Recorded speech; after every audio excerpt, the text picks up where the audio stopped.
Hello, and welcome to Crime Labs. As always, please like and subscribe to our channel to help us grow a voice for victims. Hello, and welcome back to Crime Labs. Today, we will be covering the story of Tracie Daly. If you would like to hear more information about this case, please visit the Cola City Crime Podcast in the link here. Tracie Daly was born on September 7, 1982, at Macclesfield General Hospital in England. He is the firstborn to Bernadette, affectionately known as Bernie, his mother, and Wenzel, his father, a shop worker whose parents originated in Austria. Bernadette's family come from Manchester and moved down to Macclesfield, Cheshire. Tracie is the oldest of four. He has two younger sisters and a brother. Macclesfield is known for its gorgeous canal and rich housing with a history of silk production. The scenery is beautiful, and the famous 108 Steps of Macclesfield was a regular spot where Tracie and his Nan Pat used to visit. He reminisces often about singing songs at Christmas time with his Nan and Granddad as they kept lookout for the cobbler shop and its mechanical figure, a man who appeared to be hammering nails into a shoe. However, this isn't a story about beauty or the quaint town and its many family-oriented properties. Here, Crime Lab shares, with permission, some extracts of Tracie's first book, aptly named Tracie's Story. It's available on Amazon in paperback and digital, or you can find it via his website, linked here. Wenzel was my father's name.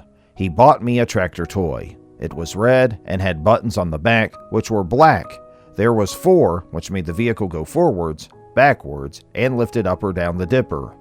He'd also bought a robot that turned into a monster. I was terrified of it, and he loved to chase me with it. I recall this vividly. He'd place me on the sofa and the robot beneath the cushions, and then soothe me by talking softly and leaning forwards. He would stroke my neck until I was calm, and then he'd slide his hand down the sofa and press the button to make the monster appear from within the robot. I'd freak out again and again. He loved this game so much it got to the point if he placed his hand out of sight, I was scared of what might appear. He lived to taunt people and tried often to get my mother, Bernie, on his side. She wasn't amused, but this simply gave him another avenue to exert his authority. "Shut up, woman. I'm only playing. Have a little fun in your life, for God's sake," he'd snap, throwing her a filthy look, which lingered several seconds longer than it should have. Although the appearance was of snapping, he was in control. He was always in control. You see, Wenzel always had a way with people, whether that was the people he worked with, who thought he was amazing, the friends he had who claimed he was the nicest person you could ever meet, or the ladies down the road that people didn't mention often, but that were always shrouded in gossip and rumor. They'd say he was such a gentleman, but they'd say it in such a way that you'd think there was more to the story, and that's because there was. Wenzel was very much the ladies' man. Bernie started to show signs of depression, which began shortly after Tracie. Her husband Wenzel had actually met her while she was babysitting. She'd taken a child down to the local park, and Wenzel knew right then he'd have to have a part of her bubbly personality. She was always laughing and dancing. However, after the birth of their first child, everything changed. I was in pain, my throat hurt, and it felt like I'd been on the sofa for weeks. I was aware Alan, my granddad, a tiny Irish fellow with a deep southern accent, was reading his Western book in his jeans and cotton shirt with his green woolen hat pulled down. He was lying on the floor, leaning against the sofa that I was laying on, his black hair peeking out slightly. When he noticed I was awake, he folded his book and made wrestling gestures along with the television to try and cheer me up. I smiled, but I had no energy to join in. My mind was willing, but my body just couldn't make the effort. It was Hulk Hogan versus the Ultimate Warrior, my favorite match. He rewound the tape each time so we could watch it over and over. I had tonsillitis pretty bad. Nan had been spoon-feeding me, but I couldn't take any more. I'd gone from crying when she tried to flat out refusing. I was on a waiting list, and I could hear her getting upset when I didn't eat. Nan had called my father around as I'd been on liquids for 2 days. She told him, as I lay on the sofa, "I don't know what to do. He won't eat, and the hospital won't see him yet." She stood in the living room next to Wenzel. My father looked down at me in his suede jacket, blue jeans, and shiny chrome-looking spectacles and said, "F him. Tell him if he won't eat, his throat will close up," and walked out. I started shaking with fear involuntarily. I didn't know what was happening to me. I knew I couldn't eat, and I believed if I didn't, my throat would actually close up. I had no reason to doubt him. Although occasionally some light got to shine through, Tracie's childhood remained dark. Tracie's nan passed away due to a brain tumor. Tracie recalls she'd been bleeding slightly from the ear and said she had a headache and then lay down on the thick red fur rug in front of the fire and started to be sick. She'd had an onion sandwich the night before and was bringing it up. At 9 years old, he panicked, ran to get his father for assistance, who reprimanded him for disturbing them. Later that night, after an ambulance was eventually called, Tracie would get the news that Pat, his mother's mom, and the person he'd called mom for the last 9 years, was dead. At this stage, Tracie wasn't understanding fully what was going on around him and tried to remain with his grandfather. However, Wenzel had other plans. Wenzel had started insisting I spent 3 days a week with him. He seemed about as happy about it as I was. It happened so fast, 1 minute I was with Alan and visiting Wenzel's every so often, and then I was living at Wenzel's house and Alan was leaving. I was staying with Wenzel because, hey, what he says goes. I'd hugged Alan and said my goodbyes, and he'd said as though so downhearted, "See you soon, lad." I was sat cross-legged on the floor watching the empty doorway he had left through. Wenzel stood on the doorway to the living room in a white t-shirt and blue jeans. His glasses dulled by the living room light with no shade. "You can't run around here like you did with him, you know. He can't look after you now. It's not fair to him. There's only him there," he said. I noticed he had a paper clip holding his glasses together. He wasn't saying it in the form of explanation. He was saying it as an order. I soon learned Mom was only happy when she had a drink beside her. She loved the kids and played with them a lot. Dinner times were totally different. As soon as Wenzel came home from work, the 80s music, which was current then, would be switched off and the TV would go on. We weren't allowed to watch the snooker or boxing that he'd watch, and nobody wanted to watch Emmerdale apart from him. We'd all have to sit cross-legged in a line in height order from smallest to tallest, facing the sofa, and wait for our food in silence. When he was home, it was his time and not ours. We'd had all day to play, so couldn't do that when he was home. I looked forward to going to Alan's, and when I was there, we spoke a lot about going back to live with him, which is what he wanted, and he told me all the time. "We just have to do what Wenzel says for now, that's all, lad. When you're a little older, you'll be able to decide for yourself where you want to live." Of course, I complained constantly, but there was nothing Alan could do. He wasn't family in Wenzel's eyes. Tracie spoke when he was spoken to, was polite, and made sure everyone thought the world of his dad, just like his father had trained him to do. Sometimes it wasn't Bernie who got into trouble, and sometimes, unfortunately, it was. I was scared. I knew I couldn't let him see I was scared. If I did, he'd enjoy it all the more. Fear was his drug. If I was scared, he could do anything. Total control. It could have ended in me being dragged upstairs, his fingers biting into my arm. Even though I'd walk and never let myself be dragged, sometimes it just happened. I couldn't run ahead to help my momentum catch up. If I ran ahead, he'd just yank me down the stairs by my shirt, and that was worse. Anything that involved falling or lack of balance was bad, very bad. I just walk and accept whatever was coming. Usually it was slaps, head, arms, leg, back, anything he could hit. Sometimes he used the slipper and yanked my trousers down. I'd be dragged across his lap. It hurt, but nothing like slaps. I've taken a few punches. Had my head rocked when I took a punch which felt like marbles rattling in a box, even after my head had stopped moving. Like the pain's echo lingers just to taunt for a while longer. Some nights, I would have made one mistake or another to be told to sit back. That meant I'd have to move myself backwards away from my plate at least 3 feet and watch the others eat. I remember automatically looking at Mum to save me and know that she'd feel guilty and she'd not eat. He'd have a go at her again, which then would naturally be my fault. When everyone else had finished, I'd watch my plate get taken away. "What? You want it now? Should have thought of that before, shouldn't you?"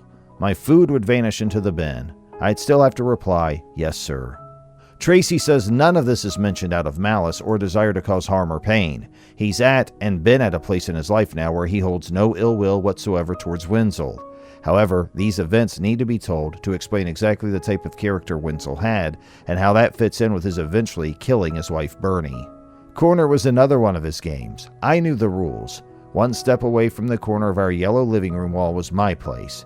I had to have my hands by my sides, relaxed and facing straight ahead with my feet together. I'm surprised I recall the color of those walls. I spent so much time staring through them rather than at them. I was sleeping on the floor in Nan's room as I had when she was alive. It was still Nan's room, although she'd been dead more than 2 months. We could still sense her there, and were in the same routines as though she was still alive. I woke up, it was dark, and I could hear movement. The moon left enough light for me to make out a figure on Alan's side of the bed. He'd got up to go to the toilet. I had an idea. He wouldn't even see it coming, and he'd find it funny. Granddad took a step in front of my feet, and I reacted. I spun to the side, straightened my leg and ankle, keeping them tense, and turned my foot right into him, perfectly, just how he taught me. Got him! He tripped, and the second he started to fall, I knew something was badly wrong. He fell forwards and immediately went into a fit. He toppled and fell, hitting the radiator by the wall. I heard it rattle in the dark, but didn't see the impact, and then he was upright again and falling backwards, straight down, like a falling wall. His head hit the floor hard. He'd landed on Nan's bathrobe, which I'd used to cover myself up with, because it still smelt of her. It did nothing to hide the vibrations through the floorboard of his head hitting them. I remember the sound of pipes rattling to this day. I grabbed his face and tried to remember everything I'd been told. Don't move him. Get help. Don't put anything in his mouth. Don't let him grab you. When he stopped shaking, put him in the recovery position. All the information hit me within milliseconds. He wasn't shaking, he wasn't moving, and as far as I could tell, he wasn't breathing. I knew if he wasn't breathing, he needed immediate help. He must have slept in his jeans because his keys were on a chain attached to them and currently in his pocket. I could see the chain in the bulge. I crawled over him and dug my hand down deep, struggling to remove the keys on a metal clasp. I ran downstairs and into the front door, literally. I fumbled with the keys and ran outside. My memory blanks here. I don't know who I told first. I don't know where I went or what happened. I do recall the verdict. Brain hemorrhage, just like Nan. I was destroyed. I'd lost my parents as far as I was concerned. This was most likely the start of Tracie's trauma, the start of becoming mute. The knowledge that the people you trusted the most to care for you, the people who could have saved you from the things they were scared of themselves, were dead, and you were living in the very home they didn't approve of. I was moved back to Mom and Dad's, and everything changed. Mom looked after the kids and did the cooking. She wasn't very good. Her depression got worse, and she drank heavily after losing her mom. The situation worsened, and Tracie goes much more in depth in his book, Tracie's Story. Wenzel eventually got on the wrong side of Bernie's brother, Clive, a mountain of a man with a huge criminal record. Wenzel used to lend him his car to keep him sweet. However, there was only so much rumor about Wenzel's cheating that Clive could take, and now Alan and Pat were dead? I had a great antenna for danger, and as soon as the door went thud, I knew bad things had arrived. Wenzel looked scared. I glanced at Mom. Upstairs, all of you, she said, and we legged it. Me last. I had to make it look like I was running. Caroline, my sister, took Jonathan's hand and was taking steps 2 at a time and almost dragging him. I just reached the top when the door burst open and 2 men came in. Clive and my great-uncle Phil, who was a renowned wimp. He was the guy who'd always shoot his mouth off or put the boot in when someone is down, but never do the heavy work himself. He was nothing but a shit stirrer, as Alan used to say. He moved Bertie into the kitchen by pushing her in the back and closed the door. Just a chat. Stay there, he said, as Clive pushed Wenzel in the living room. I had made myself small by bending down and looking through the cracks in the banister railings. The living room door was partially open. There was lots of shouting going on, and Clive was pacing. Wenzel had curled up in the corner between the sofa and the gas fire. I'm sure he was hiding. Bertie came out of the kitchen. Luckily, she didn't see me. She entered the living room, and the door was more closed, but still left a gap.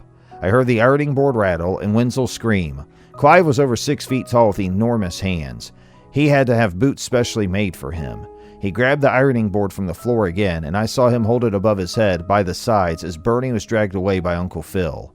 Clive let it fly with the ironing board, slamming it several times into a curled-up Wenzel. He didn't fight back. He just lay there and took it until he couldn't curl up anymore, and had to straighten out face down, which is when Phil started putting the boot in. I watched the ironing board slam into his back, and then after a couple of minutes at the most, the noise stopped, and I went upstairs. Clive shouted something, and the front door slammed shut. Wenzel went to the hospital via ambulance, although Phil and Clive hadn't seen me on the stairs as they left Bernie, as she sent me back up with a look. Wenzel was out of the hospital less than 2 days later on crutches. Apparently, they had broken his back. At least that's what he tells everyone. Yes, he looked in a lot of pain. However, he was able to walk, and with him, you just never know what's fact. In the span of 2 nights, Tracie's family had gone from what they thought was a normal, sturdy upbringing to living in a car and being homeless. We were homeless for weeks. We'd traveled around from hotel to hotel, place to place, friends to friends, and relative to relative, until eventually the money just ran out. We'd bathed in public swimming baths and shared ships at the local park, but essentially we were hungry, broke, and homeless. And that's when finally we pulled into a social services base. We were all playing hit the ball with a bat when Mom, Wenzel, and a female social worker came out of the building. "We off?" I asked, wanting to be out of there as soon as possible. They could give me whatever bad news they had when we had left. I stood by Wenzel's car. The social worker spoke. "You're going to stay in a nice house with another family while your mom and dad find somewhere to live for you. Then you can come back," she said. She had yellow hair. I'd never seen yellow hair before. She spoke with authority. "This is happening. It's not a question." I ignored her and looked at Wenzel and Mom. He was cold, unfeeling, just waiting for it to be over. Bernie had been crying. She had tears in her eyes but was holding them back. "Come back?" I asked anyone who was listening, but replying to the social worker. "Yes, when they find somewhere to live," the social worker said. It wasn't long until Tracie was able to get his first visit to his birth family, but it felt like an eternity. Mom and Wenzel turned up for a visit. Mom remained silent on the sofa. She didn't play with us or talk to us as much as I can recall. Our foster parent Brenda did the airs and Grace's bit with little china cups, saucers, and a tiny plate with biscuits on, and then added, "Tell your parents what a great time you've had." Caroline jumped on that immediately. I remained quiet long enough for Wenzel and Mom to pick up a problem, to the point that Brenda said, "Tell them what you've been doing then." "Yeah, wonderful," I replied. I don't remember them leaving, but Mom had sat totally motionless the entire time. She was in her own world, and whatever she was seeing, it wasn't pretty. I wasn't offended or upset. I knew Mom was dealing with things the best way she knew how. Our inner worlds can be really helpful when it comes to seeing harsh shit, and she was rolling with it to survive. It was visiting day again, and we were going out with Mom and Wenzel. Yes, I'll bet they found a home. After Wenzel and Brenda exchanged pleasantries, we were bundled into the car. We went to the car park, just down the road by the River Weaver. None of us hugged. We never did. I wanted to, just we weren't like those other families. It wasn't done. Mom stood watching the ducks, while Wenzel sat on a wall nearby. I threw a stone into the water. Caroline sat on a swing by a very small children's area. Wenzel wanted to know what we'd been doing. We didn't say. He said they didn't have a place yet but would soon. And that was the last time I'd seen my mother alive. A few days passed, if that. Then the social worker, Trish, who dropped me off at Brenda's that day, turned up to see us. I was sat by the sofa at Brenda's. It was blue. She sat opposite me, and Caroline sat beside me. Brenda was in the doorway. I could tell by her face something was wrong. She wasn't upset. She was concrete-faced. "Hi, guys. You okay?" Trish said with fake happiness. Something was very wrong. I eyed Brenda, who was checking out our physical responses. I hated being read. I switched her off in my head. "What I have to tell you isn't easy to say," Trish said. She was going to go on to say something else when I cut in. "What?" I asked. She sighed. "Your mom was found dead this morning." Caroline had taken an instant stony expression. I could feel it. "How?" I asked. Trish looked at Brenda, who gave a short nod. "She was killed," she started. "Clive," I said, staring deep into Trish's eyes. I was certain. It had to be Clive. "No, not Clive," she replied. I must have looked quizzical because it didn't make any sense to me. "Who?" I asked her. "Your dad. He handed himself into the police earlier on today." I don't remember the rest. Some said I went upstairs and was in the bathroom an hour. All I remember is being on a push bike my granddad made me and flying around the Winsford estate over and over repeating, "Father killed mother," over and over again in my head. I knew I had to remember it. I had to drill it in so I couldn't move, or else I'd forget it, and I couldn't forget it. I'm the oldest. I take care of Mom when Wenzel's not around. Mom's dead. Nan and Alan are dead. Who am I? Father killed mother, over and over. Each turn of the pedals, each half turn, each moment. Father killed mother, father killed mother. I cannot remember how exactly what started it, but I remember thinking, I don't want to talk anymore, and that was it. I was bombarded with therapist after therapist, friendship after friendship. I just had nothing to say and nobody to care about. Wenzel Daly stabbed his wife Bernadette Daly at the Wizard Caravan site in Cheshire. He handed himself in to the local police station hours after he'd stabbed her. He told the police, "I think I've hurt my wife." Later during interviews, he'd state that she was arguing with him, that she wanted to pick up her children and return to Macclesfield, and he didn't want her to because he was scared of Phil, that Phil would kill him for cheating on Bernie, and so he stabbed her. He claims not to remember anything else. Bernie was found in her pajamas, prone, with 2 knife holes in her chest. The knife, a 3-inch serrated edge steak knife, was embedded in the floor beside her broken, where he'd attempted a 3rd stab. There was no medication, substances, or drugs within her system, and it seemed she'd not put up a fight. Despite being on antidepressants and being alcohol dependent, her system was clean. Wenzel claimed to remember nothing. There's unsubstantiated claims that he made a call that night to his brother, who'd served in the military, to ask him what to do. There's also another claim that Bernie called her friend that night and asked if she could come back to Macclesfield. It was said that it was all organized and a place was made up ready for her and the children. However, none of this can be proved, as she was found dead in the early hours of the morning on the 3rd of September, 1993, 4 days before her eldest son, Tracie's 10th birthday. Tracie and his sister Caroline, as the eldest, were placed into a foster placement together. The other 2, Jody and Jonathan, were put up for adoption. Tracie's father was sentenced to 4 years for manslaughter due to diminished responsibility, the stress of being homeless, coupled with his wife's condition and his anger-related issues. The fact that he chose not to remember anything was also a factor. He served less than 6 months in an actual prison. He was transferred to Walton Prison Hospital as he tried to self-harm by setting a cell on fire and scratching at his wrists. It's here he met a lady we'll call Jay. She was small, petite, with red hair, and had just come out of an abusive relationship. She was vulnerable and in a position to be able to help Wenzel. She was everything a psychopath would be looking for. After being in Walton Prison Hospital for 3 months, he was dating her and out on day release with her. They'd go to her home during the day, and it was arranged that when he was released, he'd move in with her. Within a year, he'd abused her son. Within 2, he'd abused her daughter. He was never convicted. It's said that most people who grow up in care don't go on to do really well. They end up in prison, in a mental home, or somewhere in between. Tracie has had a remarkable history, and he's been fighting the statistic for a long time. You can read his complete story in Tracie's story, told to show the impact of domestic violence on families, to demonstrate exactly what is possible when you come from a unique background. Let's hold a moment of silence for everyone who was victimized by Wenzel. Find Tracie's books and more information about him on his website and Instagram linked in the description. If you or someone you know is a victim of domestic violence and in need of help, please seek help. Tune into the Cola City Crime Podcast and the links in the description to hear more about this case. Thanks for watching Crime Labs. Please visit our channel to watch our playlists. Thanks for watching Crime Labs on YouTube. Please click here to watch our other videos.